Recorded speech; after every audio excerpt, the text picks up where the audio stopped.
ಭಾರತ ದೇಶವನ್ನ ಗುರುತು ಮಾಡೋ ತರದಲ್ಲಾಗಿದೆ ಇವತ್ತು.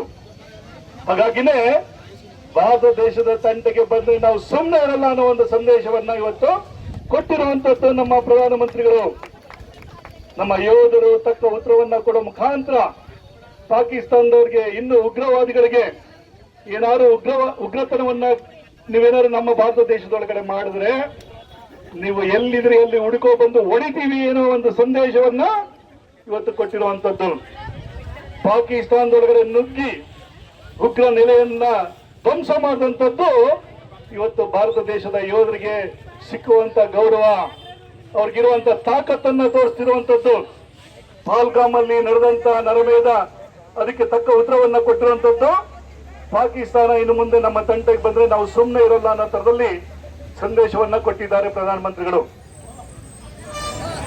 ಈ ಯುದ್ಧ ವಿರಾಮದಲ್ಲಿ ಪ್ರಧಾನಮಂತ್ರಿಗಳು ಒಂದು ಸಂದೇಶವನ್ನ ಕೊಟ್ಟರು. ನಾವು ರಕ್ತ ಮತ್ತು ನೀರು ಒಂದೇ ಸರಿ ಹರಿಲಿಕ್ಕೆ ಸಾಧ್ಯ ಇಲ್ಲ. ವ್ಯಾಪಾರ ಮತ್ತು ಸಂಬಂಧ ಅದು ಸರಿ ಇದ್ರೆ ಮಾತ್ರ ಸಾಧ್ಯ. ಪಿಒಕೆ ಭಾರತ ದೇಶದ ಅಂಗ, ಅದನ್ನ ಕೊಟ್ಟರೆ ಮಾತ್ರ ಮಾತುಕತೆ ಸಾಧ್ಯ ಅನ್ನೋ ತರದಲ್ಲಿ ಈಗಾಗಲೇ ಸ್ಪಷ್ಟವಾಗಿ ಹೇಳಿರುವಂತಹ ಮಾತು ನಮ್ಮ ಪ್ರಧಾನಮಂತ್ರಿಗಳು. ಹಾಗಾಗಿ ಭಾರತದ ದೇಶದ ಇವತ್ತಿನ ಶಕ್ತಿ ಏನು ಅಂತ ನಮ್ಮೆಲ್ಲರಿಗೂ ಅರ್ಥ ಆಗಿದೆ. ಬಂಧುಗಳೇ, ಇವತ್ತು ಆಗಿರುವಂತ ನಮ್ಮ ಯೋಧರ ಒಂದು ಶಕ್ತಿಯ ಪ್ರದರ್ಶನ ಏನಾಗಿದೆ.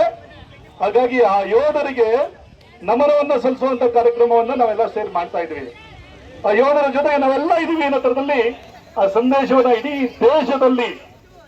ದೇಶದಲ್ಲಿ ನಾಗರಿಕರು ತಿರಂಗ ಯಾತ್ರೆಯನ್ನ ಮಾಡುವ ಮುಖಾಂತರ ರಾಷ್ಟ್ರ ರಕ್ಷಣೆಗೆ ನಾಗರಿಕರ ಹೊಣೆ ಅನ್ನೋ ಒಂದು ಬ್ಯಾನರ್ ಅಡಿಯಲ್ಲಿ ಇವತ್ತು ಎಲ್ಲ ಸಂಘಟನೆಗಳು ಸೇರಿ, ಇವತ್ತು ನಾಗರಿಕರುಗಳು ಎಲ್ಲ ಸಂಘಟನೆಗಳು ಸೇರಿ ಇವತ್ತು ಈ ಕಾರ್ಯಕ್ರಮವನ್ನ ಇಡೀ ದೇಶದಲ್ಲಿ ನಡೆಸ್ತಿರುವಂತದ್ದು.